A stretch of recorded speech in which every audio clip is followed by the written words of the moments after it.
នៅរដ្ឋដែលខ្ញុំរស់នៅដូចជាមិនសូវពិបាកក្នុងការរកបន្លែហើយនឹងគ្រឿងទេសរបស់អាស៊ីយើងទេបងប្អូនទោះបីជារដ្ឋរបស់ខ្ញុំនឹងមិនសូវជាមានអាស៊ីយើងដាំដូចជាមានអាកាសធាតុក្តៅដូចnhưនៅកាលីអីអញ្ចឹងណាអញ្ចឹងបានជាពាក្យខ្មែរយើងគាត់ថាដើមនៅឯស្រែផ្លែនៅឯផ្សារនិយាយអញ្ចឹងខុសទេបងប្អូនអើយអ្នកដាំនៅរដ្ឋណានៅខាងប្រទេសណាក៏ដោយក៏យកមកដល់លក់នៅទីក្រុងអញ្ចឹងណាឯតម្លៃក៏វាតាមនឹងដែរបងប្អូនដូចជាមួយអមតែកញ្ចប់ហ្នឹងក៏$4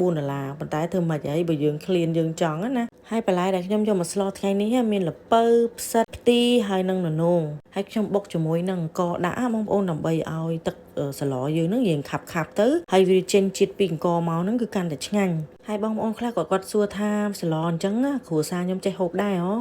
តាមពិតគាត់អត់ចេះទេបងប្អូននៅវាធំក្លិនប្រហុកណាហើយគាត់ក៏មិនដែលបានហាមឃាត់ដែរពីព្រោះអីគឺជាម្ហូបដែលយើងរស់រានមានជីវិតកើតមកយើងចូលចិត្តម្ហូបតាមតំបន់ខុសៗគ្នាអញ្ចឹងទៅគឺគាត់គោរពណាស់រឿងម្ហូបអាហាររបស់ខ្ញុំ